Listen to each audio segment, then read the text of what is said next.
Assalamualaikum warahmatullahi wabarakatuh. Halo semuanya. Jadi kami dari kelompok akuntansi komunitas bunga hari ini akan melakukan kunjungan ke Amin Flores. Nah, benar banget tuh. Tempat ini berada di Jalan Bina Marga. Hari ini kami akan melihat pembukaan akuntansi yang berada di toko Amin Flores ini. Simak ya, teman-teman.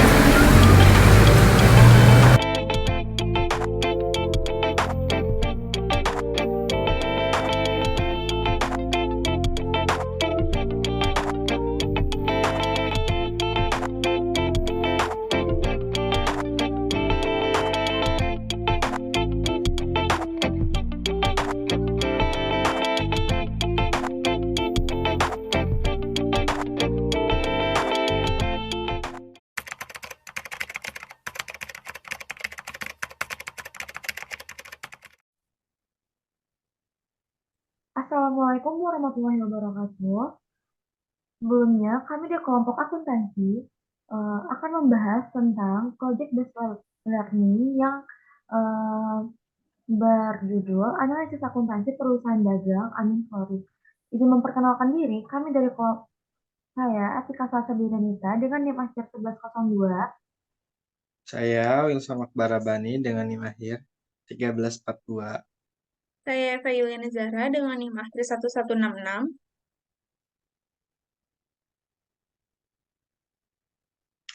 Oke, jadi di sini kami ingin menganalisis mengenai laporan keuangan pada perusahaan dagang agribisnis yaitu Amin Flores. Nah, latar belakang usahanya pada tahun 90-an tepatnya di Pasar Bogor, Pak Amin ini memulai bisnisnya. Nah, pada saat itu Pak Amin meneruskan usaha bunganya ini dari orang tuanya. Kemudian setelah sekian lama, pada tahun 2016 terjadi pemugaran di pusat Pasar Kota Bogor dan dipindahkan direlokasi ke Jalan Bina Marga.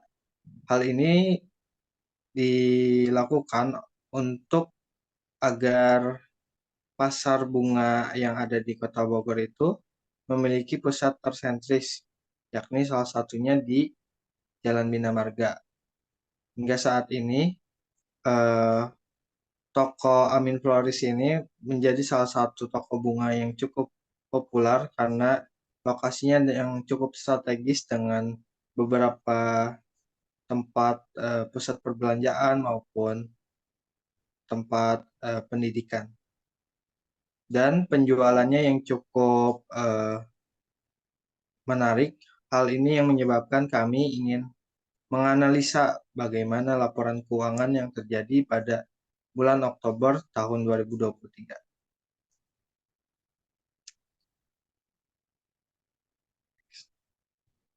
Bisa next. Next. Oke.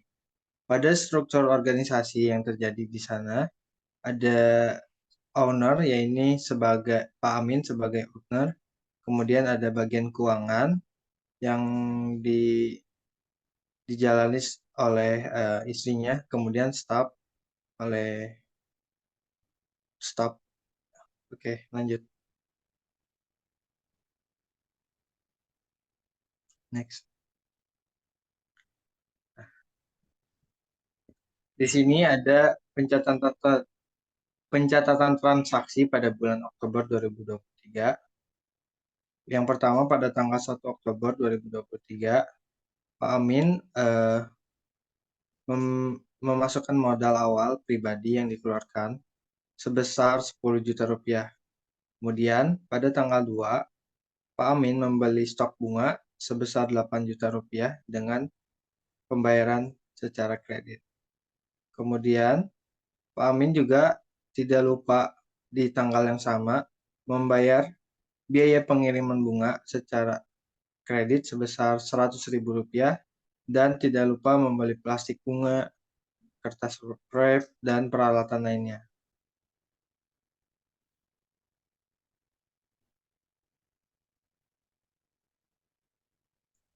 Pada tanggal 3 Oktober, Pak Amin menerima pembelian bunga secara kas yakni Rp3.800.000. Pada tanggal 4 sama juga menerima pembelian bunga kas secara kas sebesar Rp1.180.000. Pada tanggal 5 terjadi dua transaksi yakni pembelian bunga secara kas yakni Rp2.010.000 dan pembelian bunga oleh wedding organizer A sebesar 9 juta yang akan dibayar pada saat acara selesai. Dalam hal ini berarti secara kredit. Nah, pada tanggal 6 terjadi 3 transaksi, di mana yang pertama terjadi pembayaran atas pembelian bunga pada tanggal 2 beserta biaya angkutnya. Kemudian terjadi pembelian stok ulang sebesar 8 juta secara kredit dan adanya biaya pengiriman bunga sebesar Rp100.000 secara kredit.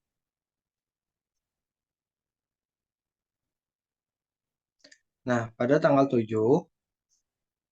ada transaksi yakni pembelian bunga secara kas sebesar Rp7.300.000. Pada tanggal 8 terjadi pembelian bunga lagi secara kas sebesar Rp5.500.000.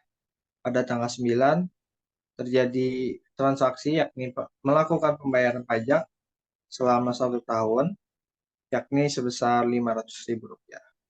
Pada tanggal 10 Oktober, kemudian wedding organizer A melakukan pelunasan atas pembelian bunga yang dibeli pada tanggal 5 Oktober. Nah, pada tanggal 11 Oktober terjadi 3 transaksi yakni pembayaran atas pembelian bunga pada tanggal 6 beserta biaya angkutnya, pembelian stok bunga sebesar 8 juta, dan adanya biaya pengiriman sebesar Rp100.000.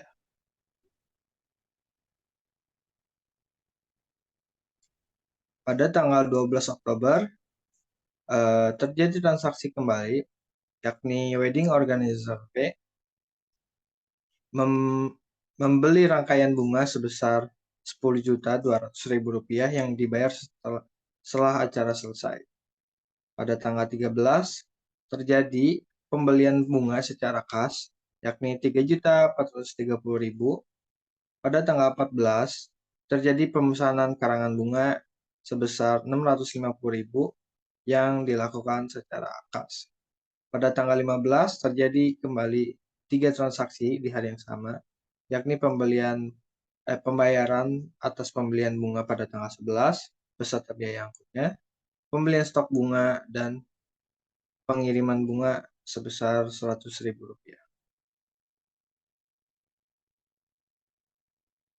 Pada tanggal 16 menerima pembelian bunga kas sebesar Rp7 juta.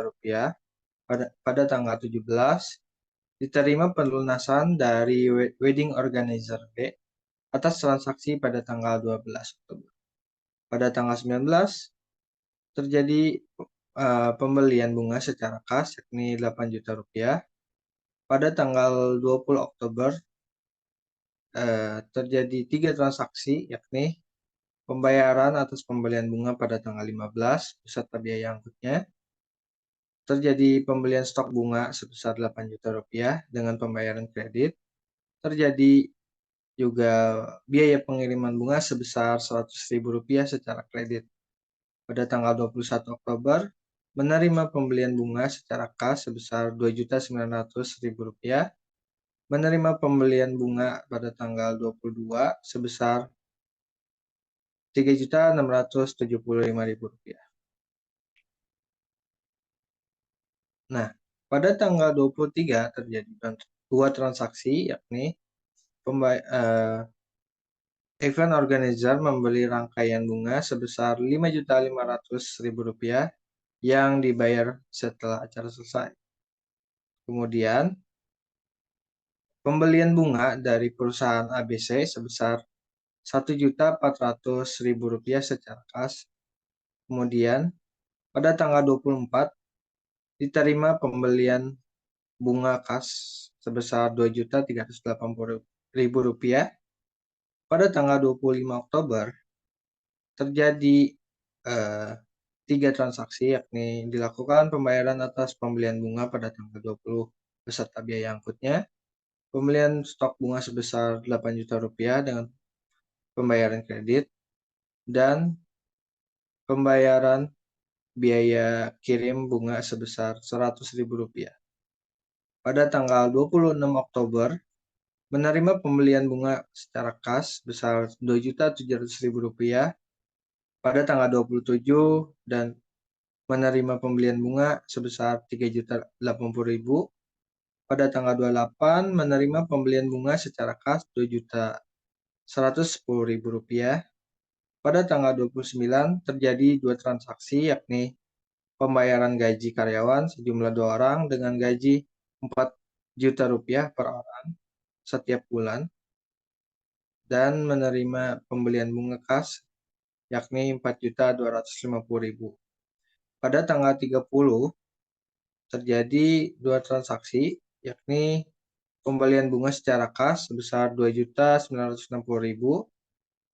dan membayar tagihan listrik, air, dan lain-lain sebesar Rp400.000. Lanjut untuk poin selanjutnya itu ada jurnal umum. Di sini sebenarnya apa sih maksud jurnal umum? Jadi jurnal umum adalah jurnal yang digunakan untuk mencatat berbagai aktivitas transaksi keuangan maupun dalam bisnis ataupun usaha dagang dalam periode tertentu untuk memudahkan pengelolaan keuangan internal maupun eksternal. Nah, jadi di sini kami sudah memaparkan jurnal umum dari transaksi keuangan Bapak Amin Floris. Untuk tanggal 1 Oktober itu ada akun kas, itu posisinya debit, dan modalnya itu posisinya kredit sebesar 10 juta. Pada tanggal 2 Oktober, dengan akun pembelian sebesar 8 juta rupiah dengan posisi debit, dan utang dagang itu senilai 8 juta rupiah dengan posisi kredit. Pada tanggal 2 Oktober lagi, itu juga ada transaksi akun biaya angkut dengan sebesar Rp100.000 posisi debit, dan utang dagang sebesar Rp100.000 posisi kredit. Selanjutnya ada perlengkapan itu Rp1.281.000 dengan posisi debit, dan kas senilai Rp1.281 posisi kredit. Pada tanggal 3 Oktober 2023 itu ada kas dengan posisi debit senilai Rp3.800.000. Selanjutnya ada pada tanggal 4 Oktober 2023 itu ada kas dengan nilai Rp1.180.000. Itu posisinya debit, dan penjualan itu senilai Rp1.180.000 dengan posisi kredit. Untuk tanggal 5 Oktober itu juga ada kas senilai Rp2.110.000 dengan posisi debit, dan penjualan senilai Rp2.010.000 dengan posisi kredit. Nah, selanjutnya pada tanggal 5 Oktober itu juga ada piutang dagang dengan posisi debit sebesar Rp6 juta dan penjualan sebesar Rp9 juta di posisi kredit. Pada tanggal 6 Oktober 2023 juga ada utang dagang dengan nilai Rp8.100.000 posisinya debit, dan kas senilai Rp8.100.000 dengan posisi kredit. Pada tanggal 6 Oktober juga ada transaksi, yaitu pembelian Rp8 juta dengan posisi debit, dan utang dagang itu senilai Rp8 juta dan dengan posisi kredit. Pada tanggal 6 Oktober lagi itu ada biaya angkut dengan posisi debit sebesar Rp100.000 dan utang dagang senilai Rp100.000 dengan posisi kredit. Selanjutnya itu ada pada tanggal 7 Oktober 2023 itu ada akun kas dengan nilai Rp7.300.000 dengan posisi debit, dan penjualan Rp7.300.000 dengan posisi kredit. Pada tanggal 8 Oktober 2023 itu ada kas sebesar Rp5.500.000 di posisi debit, dan penjualan Rp5.500.000 di posisi kredit. Pada tanggal 9 Oktober 2023 itu juga ada beban pajak dengan posisinya itu debit senilai Rp500.000 dan kas senilai Rp500.000 posisi kredit. Pada tanggal 10 Oktober 2023, itu ada akun kas dengan nilai 9 juta rupiah, posisinya debit, dan piutang dagang pada tanggal transaksi 5, itu 9 juta rupiah dengan posisi kredit. Pada tanggal 11 Oktober 2023 juga ada utang dagang, posisinya debit dengan nilai 8.100.000 rupiah, dan kas senilai 8.100.000 rupiah juga, posisinya kredit. Pada tanggal 11 Oktober lagi, itu ada pembelian dengan nilai 8 juta rupiah, posisinya debit, dan utang dagang itu nilainya 8 juta rupiah, posisinya kredit. Dan lagi pada tanggal 11 Oktober 2023 itu ada biaya angkut, posisinya debit dengan harga 100.000 rupiah, dan utang dagang itu ada dengan nilai 100.000 rupiah, posisinya juga kredit. Selanjutnya, pada tanggal 12 Oktober 2023, itu ada piutang dagang dengan nominal 10.200.000 rupiah. 10.200.000 rupiah, itu posisinya debit, dan penjualan 10.200.000 rupiah, itu posisinya kredit. Selanjutnya, pada hari berikutnya itu, pada tanggal 13 Oktober 2023, itu ada kas dengan senilai 3.430.000 rupiah, itu posisinya debit, dan penjualan posisinya kredit dengan nominal 3.430.000 rupiah. Pada tanggal 14 Oktober 2023 itu ada akun kas, posisinya debit senilai 650.000 rupiah, dan penjualan posisinya kredit sebesar 650.000 rupiah. Pada tanggal 15 Oktober 2023 itu ada utang dagang senilai 8.100.000 rupiah, posisinya debit, dan kas posisinya kredit dengan nominal 8.100.000 rupiah. Selanjutnya, pada hari yang sama ada juga akun pembelian dengan nilai 8 juta rupiah, posisinya itu debit, dan utang dagang itu posisinya kredit senilai 8 juta rupiah. Selanjutnya juga pada hari yang sama, tanggal 15 Oktober itu ada akun biaya angkut dengan posisinya debit itu sebesar 100.000 rupiah, dan utang dagang itu posisinya kredit dengan nominal 100.000 rupiah.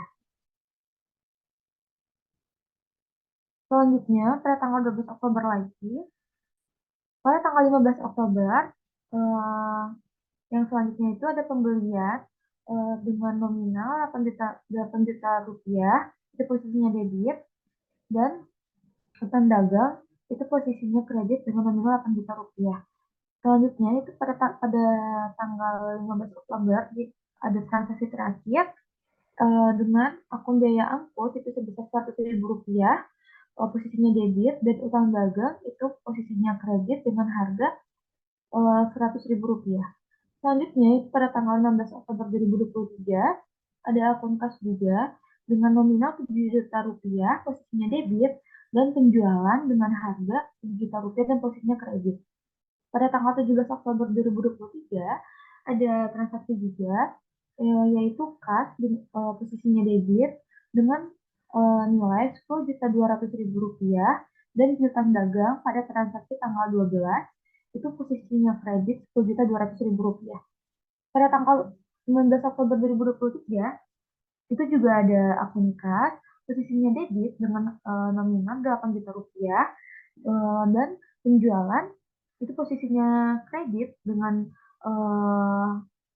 nominal 8 juta rupiah.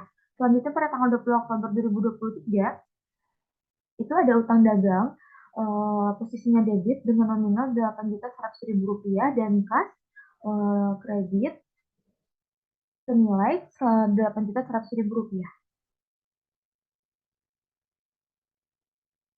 Selanjutnya, masih pada hari yang sama, yaitu 20 Oktober, ada juga transaksi pembelian posisinya debit dengan nominal 8 juta rupiah. Dan utang dagang itu nominal juga 8 juta rupiah dengan posisinya kredit.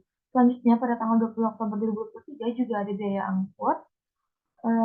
Biaya angkut ini posisinya debit dengan nominal 100.000 rupiah, dan Ada juga utang dagang, itu posisinya kredit, senilai Rp100.000.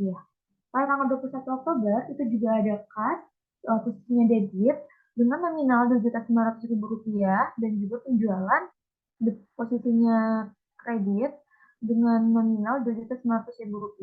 Pada tanggal 22 Oktober itu ada kas juga, posisinya debit dengan nominal Rp3.675.000 dan penjualan itu posisinya kredit dengan nominal Rp2.900.000. Selanjutnya pada tanggal 22 Oktober itu ada kas juga dengan nominal Rp3.675.000 dan penjualan Rp3.675.000 posisinya kredit. Pada tanggal 23 Oktober itu juga, ada piutang dagang dengan posisi debit dengan nominal Rp5.500.000 dan penjualan posisinya kredit dengan nominal Rp5.500.000. Selanjutnya, masih pada tanggal 23 Oktober 2023, itu ada kas posisinya debit dengan nominal Rp1.400.000 dan penjualan posisinya kredit dengan nominal Rp1.400.000. Pada hari berikutnya, itu pada tanggal 24 Oktober 2023, itu ada kas posisinya debit dengan nominal Rp2.380.000 dan penjualan posisinya kredit dengan nominal Rp2.380.000. Pada tanggal 25 Oktober 2023 itu ada utang dagang, posisinya itu debit dengan nominal Rp8.100.000 dan kas posisinya kredit dengan nominal Rp8.100.000. Pada hari yang sama itu juga ada pembelian dengan nominal Rp8 juta, posisinya debit dan utang dagang senilai Rp8 juta juga dengan posisinya kredit. Pada tanggal 25 Oktober lagi ada akun lagi biaya angkut dengan nominal Rp100.000 posisinya debit dan utang dagang itu juga posisinya kredit dengan nominal Rp100.000. Pada tanggal 26 Oktober 2023 itu juga ada kas. Kas ini posisinya debit dengan nominal Rp2.700.000 dan penjualan posisinya kredit dengan nominal Rp2.700.000. Selanjutnya pada tanggal 27 Oktober ini juga ada kas dengan nominal Rp3.080.000 itu posisinya debit dan penjualan senilai Rp3.080.000 posisinya kredit. Selanjutnya, pada tanggal 28 Oktober 2023 ada kas, itu nominalnya Rp2.110.000, itu posisinya debit dan penjualan posisinya kredit yaitu Rp2.110.000. Selanjutnya, itu pada tanggal 29 Oktober 2023 ada beban gaji dengan nominal Rp8 juta, posisinya itu debit dan kas senilai Rp8 juta posisinya kredit. Masih pada hari yang sama, 29 Oktober itu ada kas dengan posisi debit senilai Rp4.250.000 dan penjualannya itu Rp4.250.000 dengan posisi kredit. Terakhir pada tanggal 30 Oktober 2023 itu ada kas dengan nominal Rp2.960.000 dengan posisi debit dan penjualan itu posisinya kredit dengan nominal Rp2.960.000. Terakhir pada tanggal 30 Oktober itu juga ada transaksi beban listrik, air, dan lain-lainnya. Itu posisinya debit senilai Rp400.000 dan juga kas itu posisinya kredit dengan nilai Rp400.000. Nah, setelah ditotalkan, ini bisa kita lihat, ini balance antara debit dan kreditnya itu. Debitnya itu Rp217.506.000 itu untuk di posisi debit dan juga di kreditnya juga sama senilai Rp217.506.000. Nah, untuk poin selanjutnya itu ada neraca saldo. Di neraca saldo ini sudah dikelompokkan dengan nomor akunnya sekalian. Di sini ada nomor akun dengan 101, itu nama akunnya itu kas. Di sini sudah dijumlahkan dan dapat totalnya itu untuk akun kas sebesar Rp42.844.000. Untuk akun piutang itu setelah dijumlahkan totalnya itu ada Rp5.500.000. Untuk akun perlengkapan itu setelah dijumlahkan senilai Rp1.281.000. Nah, dan untuk akun utang itu posisinya di kredit itu senilai Rp8.100.000. Dan pada akun modal setelah dijumlahkan juga ini dengan total Rp10 juta. Pada akun penjualan setelah ditotalkan juga posisinya di kredit juga sama seperti utang dan modal dengan jumlah Rp89.025.000. Selanjutnya ada akun pembelian setelah dijumlahkan pada posisi debit itu totalnya Rp48 juta. Selanjutnya ada nama akun biaya angkut, ini posisinya juga debit, setelah dijumlahkan totalnya itu Rp600.000. Selanjutnya akun terakhir yaitu beban. Beban ini posisinya juga di debit dengan nilai setelah ditotalkan yaitu Rp8.900.000. Nah, setelah dijumlahkan juga ini antara debit dan kreditnya juga balance yaitu sebesar Rp107.125.000 itu debit dan kreditnya itu juga sama Rp107.125.000. Nah, di sini ada kertas kerja. Guna kertas kerja ini adalah kita bisa melihat transaksi kita semuanya dan kita mengkelompokkan dan tinggal memasukkan ke dalam kolom-kolomnya. Di sini ada nama akun, kas, dan kas ini dalam kolom neraca saldo itu ada pembagian debit kredit juga, dan kas ini terletak di kolom debit dengan total. Jadi kita memindahkan data yang tadi sudah ada, kita pindahkan ke kertas kerja ini, yaitu yang kasnya Rp42.844.000 itu posisinya debit. Selanjutnya itu ada nama akun piutang, kita masukkan juga dengan nominal Rp5.500.000. Selanjutnya juga ada perlengkapan dengan nominal Rp1.281.000. Dan selanjutnya lagi ada akun utang, itu beda posisinya, itu di kredit, tidak sama lagi di debit, posisinya dengan nilai Rp8.100.000.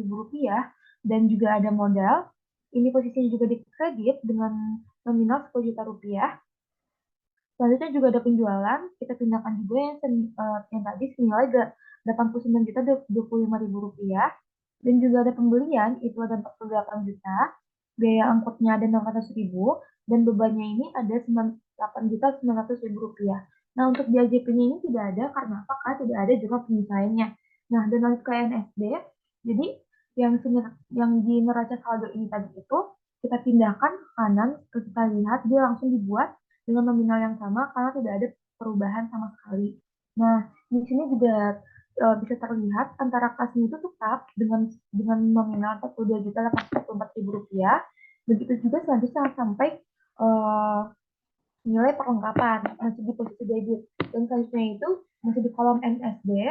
Untuk akun utang modal penjualan juga tetap sama, tinggal dipindahkan saja ke kanan, itu posisinya di kredit dengan nominal yang sama juga, tidak ada perubahan sama sekali. Selanjutnya pada akun pembelian, biaya angkut dan beban juga sama, langsung dipindahkan, tidak ada perubahan. Nah, setelah selesai di kolom NSD ini, kita lanjut ke kolom laba rugi. Lanjut di kolom laba rugi ini, kita juga langsung memindahkan saja, tapi yang masuk ke kolom laba rugi ini hanya penjualan, pembelian, biaya angkut, dan beban. Kita pindahkan saja dengan nominal yang sama, tidak ada perubahan sama sekali. Selanjutnya pada kolom neraca, karena laba ruginya sudah kita pindahkan dengan akun yang sesuai yang termasuk pada laba dan rugi. Nah, pada neraca ini yang termasuknya itu dengan akun kas, piutang, perlengkapan, utang dan modal.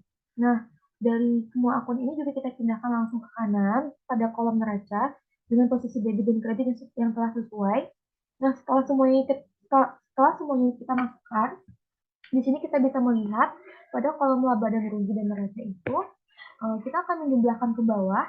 Nah, pada kolom laba rugi itu debitnya terdapat total Rp57.500.000 itu di posisi debit, dan kreditnya itu Rp89.025.000. Nah, pada kolom neraca itu debitnya setelah dijumlahkan Rp49.625.000 dan kreditnya itu setelah ditotalkan 18.100.000 rupiah. Nah, setelah dapat ini, kita harus ketentuannya itu antara si kolom laba rugi dan neraca itu harus balance. Nah, antara debit dan kreditnya. Jadi di laba rugi itu setelah dikurangkan, jadi yang dikredit 89.025.000 ini dikurang dengan 57.500.000 rupiah, didapat hasilnya itu 31.525.000 rupiah. Nah, yang di bagian kolom neraca juga kita kurangkan antara debit dan kreditnya, yaitu 49.625.000 rupiah dikurang 18.100.000 rupiah, didapat nominal 31.525.000 rupiah, dan ini dinyatakan balance dengan hasil laba rugi. Nah, setelah dapat hasil yang balance ini, kita jumlahkan yang bagian debit pada kolom laba rugi antara 50.500.000 rupiah dan 31.525.000 rupiah, dan didapat hasilnya itu 89.025.000 rupiah. Begitu juga pada kolom neraca, setelah kita jumlahkan si kreditnya itu yang 18.100.000 rupiah ditambah dengan 31.525.000 rupiah, didapat 49.625.000 rupiah. Nah, di sini sudah jelas juga data yang telah kami hitung ini dibuktikan balance, jadi tidak ada kesalahan dalam perhitungan kami. Baik, selanjutnya ada laporan-laporan keuangan yang ada pada Minfloris. Yang pertama itu ada laporan laba rugi. Nah, di laporan laba rugi ini kita harus mencari HPP yang ada pada Minfloris. Yang pertama itu ada PDB awal, itu sebesar 8 juta, ditambah pembelian bersih. Nah, pembelian bersih ini berisi tentang akun-akun pembelian sebesar 40 juta, dan biaya angkut sebesar 600.000 dijumlahkan menjadi 40.600.000 rupiah. Dikurang dengan persediaan akhir sebesar 900.000 menghasilkan nominal 47.700.000 rupiah. Nah, di laporan laba rugi ini ada pendapatan. Pendapatan ini berisi dengan akun penjualan bersih sebesar 89.025.000, dan ada akun pengeluaran yang berisi akun HPP sebesar 47.700.000, beban gaji sebesar 8 juta rupiah, beban pajak 500.000, beban listrik dan air 400.000, dengan total 56.600.000 rupiah. Nah, tinggal kita kurangi saja 89.025.000 dikurang dengan 56.600.000 rupiah menghasilkan laba bersih 32.425.000 rupiah. Nah, di Minfloris ini ada kerugian karena bunga yang ada itu tidak terjual dengan rugi sebesar 6.975.000 rupiah. Selanjutnya ada laporan perubahan ekuitas dengan modal awal 10 juta rupiah ditambah dengan laba bersih sebesar 32.425.000 rupiah menghasilkan kenaikan ekuitas pemilik sebesar 42.425.000 rupiah. Yang terakhir, ada laporan posisi keuangan. Untuk laporan posisi keuangan ini ada aset lancar. Aset lancar ini berisi akun-akun. Yang pertama itu ada kas sebesar 42.844.000 rupiah, piutang 5.500.000 rupiah, persediaan barang 900.000 rupiah, dan perlengkapan 1.281.000 rupiah, dengan total 50.525.000 rupiah. Lalu, untuk akun-akun yang ada di kredit, itu ada liabilitas dan ekuitas. Di liabilitas itu ada akun utang dagang sebesar 8.100.000, dan ekuitas dengan modal akhir pemilik sebesar 42.425.000 rupiah, menghasilkan 50.525.000 rupiah. Bisa disimpulkan bahwa laporan posisi keuangan ini balance karena hasil akhirnya di debit itu di aset lancar sebesar 50.525.000 rupiah, dan di bagian kredit yang berisi liabilitas dan ekuitas itu berjumlah sama, yaitu 50.525.000 rupiah. Kesimpulannya, berdasarkan hasil catatan laporan keuangan yang telah dibuat, dapat disimpulkan bahwa sistem pencatatan akuntansi yang digunakan itu termasuk sistem periodik karena pencatatan keuangannya dilakukan pada akhir periode, yakni setiap akhir bulan.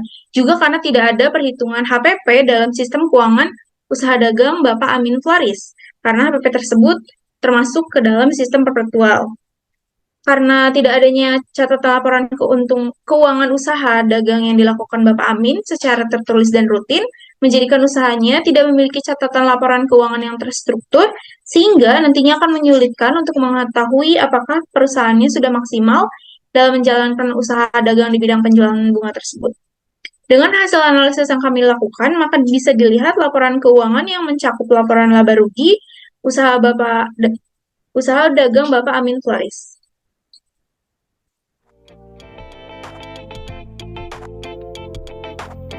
Baik, mungkin sekian hasil presentasi PJBL akuntansi kelompok kami. Jika ada kesalahan atau kekurangan, kami mohon maaf. Kami tutup dengan Assalamualaikum warahmatullahi wabarakatuh. Dadah!